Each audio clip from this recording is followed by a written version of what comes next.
Alright, ladies and gentlemen, I've managed to finish Halo Infinite's campaign, and I'm here to tell you all about it. It took me a little over 10 hours to finish this campaign, doing a mix of main missions and side activities. Though I still have a good amount of stuff left to do, I imagine that completionists will be able to squeeze roughly 15 hours out of this campaign, which is roughly in line with the length of past Halo campaigns, though I'd be lying if I said that I wasn't expecting this campaign to be a little longer due to its expanded open world structure, but it also doesn't overstay its welcome.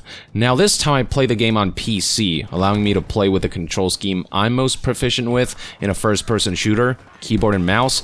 I already found Halo Infinite's combat to be stellar during the preview when I played with a controller on Xbox Series X, but with a keyboard and mouse, this is, without question, some of the finest first-person shooter combat I've ever played. The level of customization options for aiming and camera movement alone means you'll be able to tailor the way the game feels exactly to your liking, but great controls need to be backed by great mechanics and weapons, and sure enough, there is a compelling amount of weapon variety here, with each weapon fulfilling different purposes and having their own strengths and weaknesses. Every single one of them look unique and cool, sound fantastic and impactful, and feel distinct in all the right ways.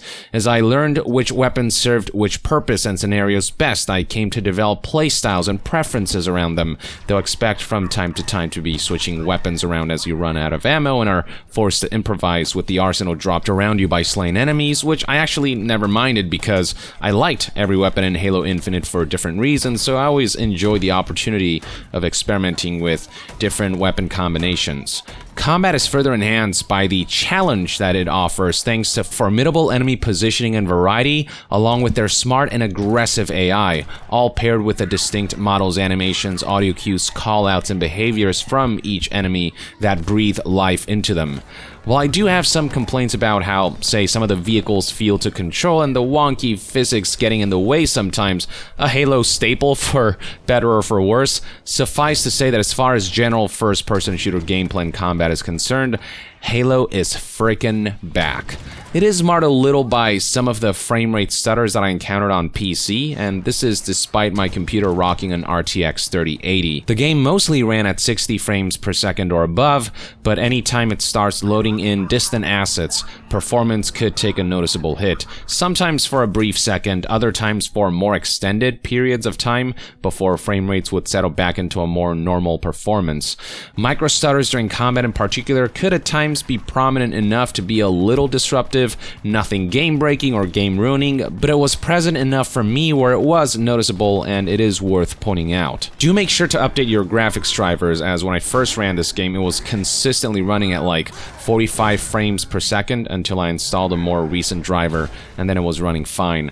But occasional frame rate stutters aside, this game genuinely has some of the best first-person shooter gameplay I've ever experienced. The single best addition to the game is undoubtedly the multi-purpose grappling shot. It feels really good to zip around environments and enemies with the handy little thing.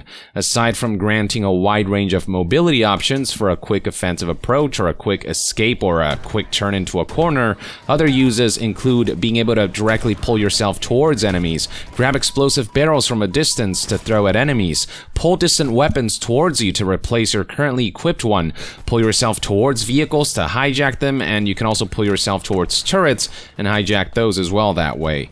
The amount of dynamic options the grapple shot grants you alone, how good it feels to use, how easy it is to get the hang of, all contribute to making this an essential part of what makes Halo Infinite's first-person shooter combat so fantastic and arguably the best in the series.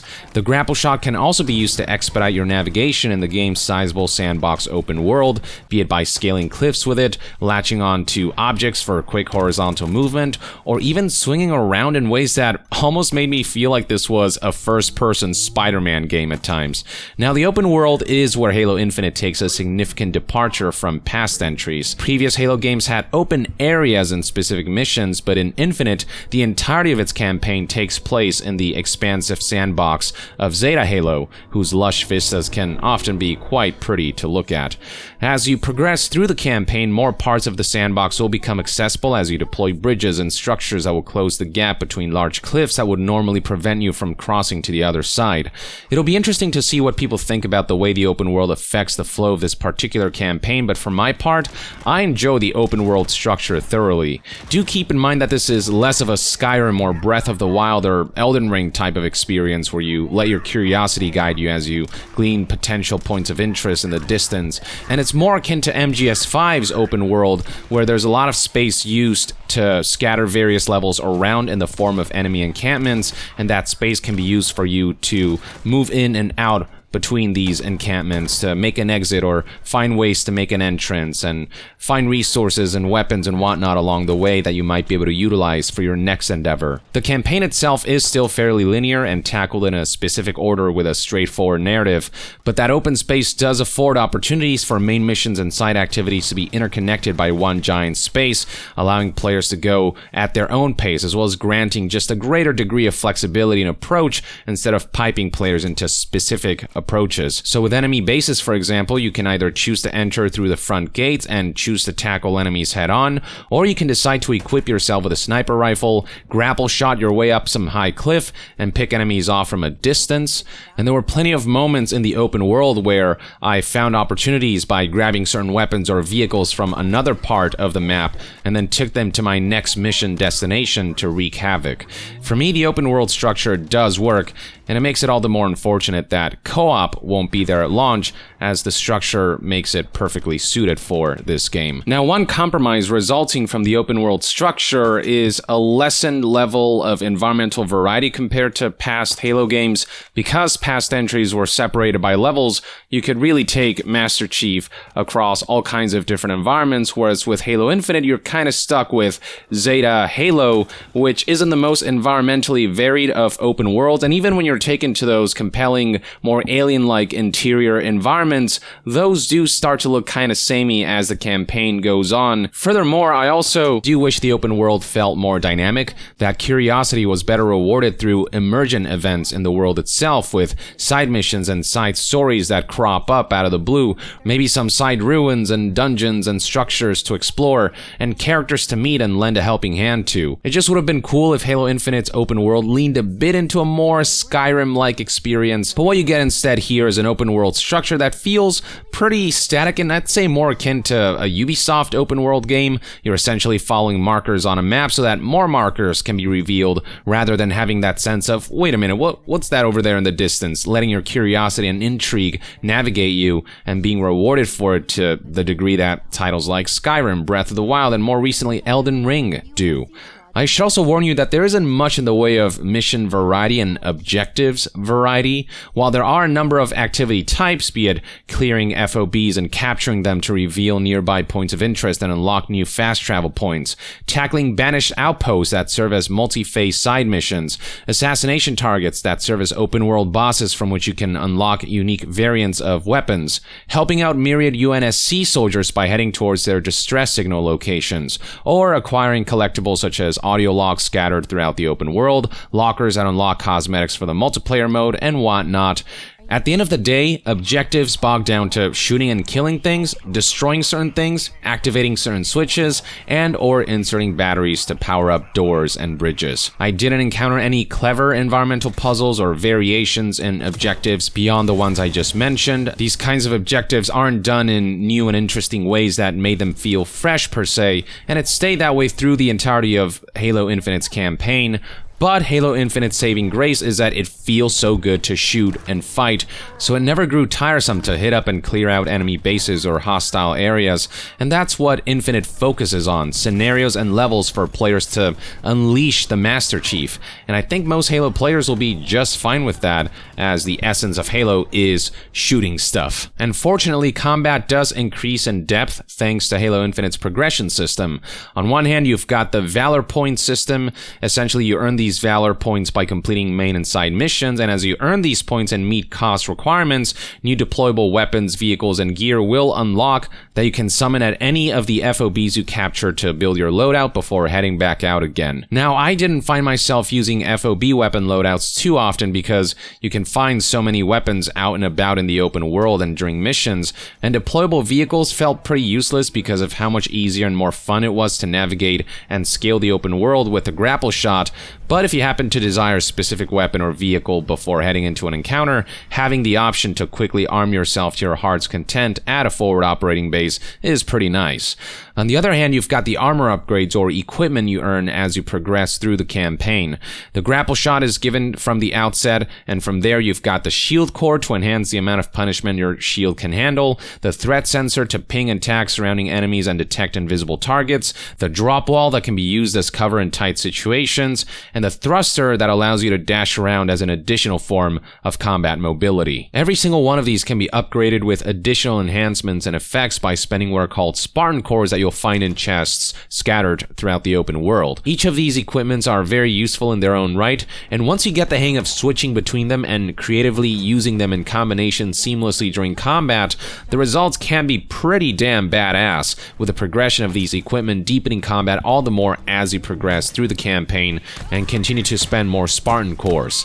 And going back to the campaign itself, the main missions are, of course, where the biggest levels and set pieces are hosted, and where you'll be expecting the core narrative of Halo Infinite. The objectives themselves aren't all that different from what you'll find in side activities. It's the usual kill enemies, destroy certain objects, activate a switch, or insert a battery to power up a door or bridge, but they are presented on a much larger scale and more sizable levels and areas, with set-piece moments and visually stunning alien interior environments being far more prominent in main missions. Though I do wish main missions felt a bit more unique in their scenarios and objectives, but the overall more epic feel of encounters and levels combined with a wide variety of cool boss battles scattered about certainly give main missions more gravitas.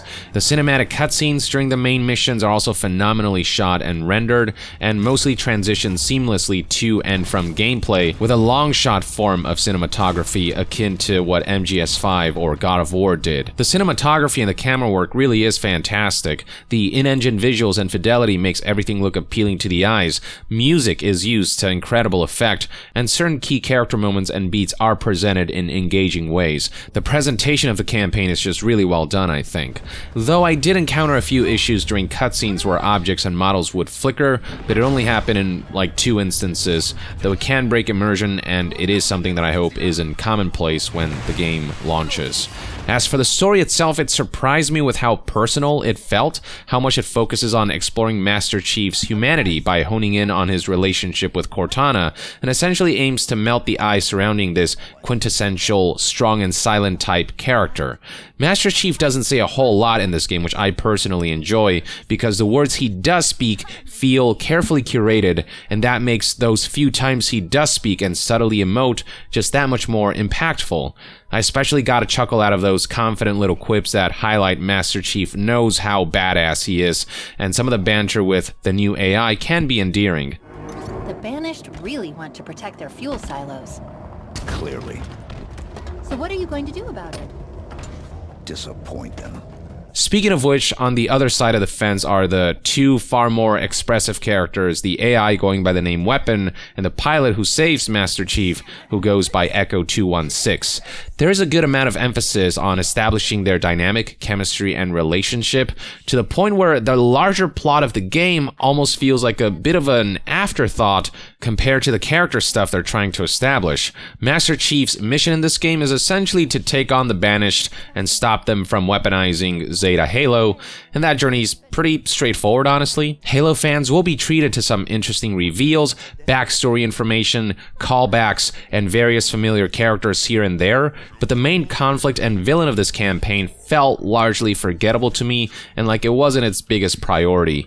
The only thing I remember about the main villain, for example, is that he's always angrily shouting generic menacing speeches with promises of doom and gloom, but it all felt very one-note. I don't feel like his intentions, motivations, and backstory are fleshed out enough. He doesn't really stand out in any cool way. He just felt like a big loud monster you gotta take down, with not much in the way of real character development. The heart of Halo Infinite's campaign really lies in the three main characters who, over time, learn to trust each other and become a team, and I did enjoy the introspection that this all inspired for Master Chief himself. Not all of the weapon AI's dialogue and jokes hit the mark, with many of her attempts at humor feeling a bit too forced and awkward. Oh, wait. You're being sarcastic. He's fun. I like him. And then you've got Echo 216, who always feels so strung up and panicky and fidgety to the point where he feels like he's always high on crack or something, I don't know. Like, his personality is always dialed up to an 11, which makes his presence just harder to digest than it should be. And in general, I think there are other games and stories that have explored these kinds of dynamics and relationships more deeply and more emotionally, but despite not everything about how these supporting characters are written working for me, overall I think they generally grew on me by the end, and that was aided by great performances from their respective actors. And by the time credits rolled, I enjoyed what they did with these characters and their relationships. It's worth noting that it's abundantly clear that the story is far from over, with this leg of the main story feeling like a first chapter to a more extensive arc. Open narrative threads and unresolved conflicts make it clear that 343 will likely be releasing expansions to the campaign down the line, which is something that I'd look forward to.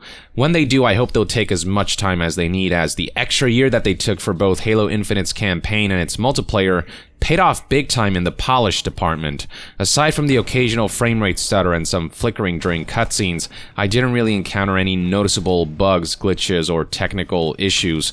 Also, I mentioned this in my preview video, but visually the game has gotten a noticeable upgrade from when it was shown back in 2020 prior to the delay. Everything from character and weapon models to environmental details and fidelity.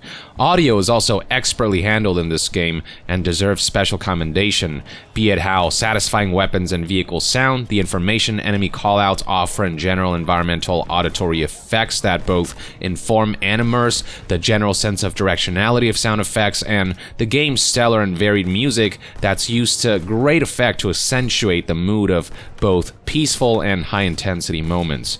Whether it's remixed versions of familiar melodies and tunes or brand new tracks, the music in this game just does not miss.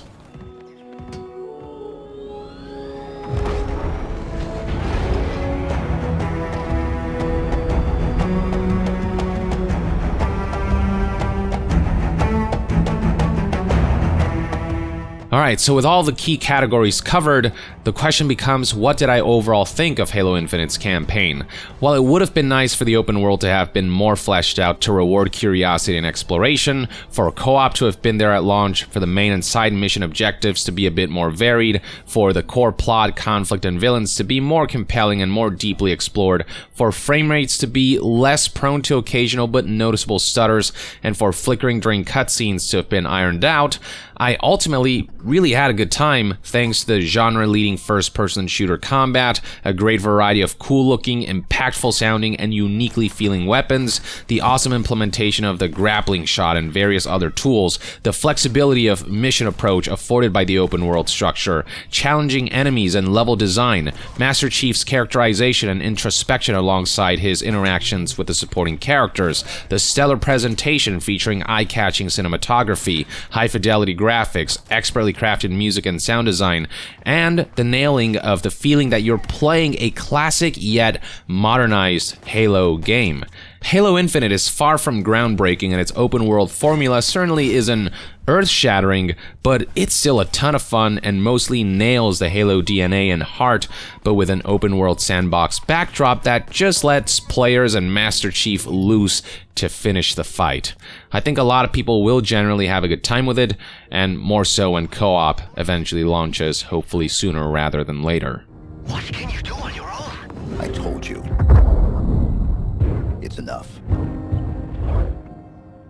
And thus concludes my review of Halo Infinite, ladies and gentlemen. Thank you for tuning in. I hope this video proved informative in allowing you to make a more informed purchase decision, and share with us in the comments below whether this is a game you'll be getting or one that you'll be passing on.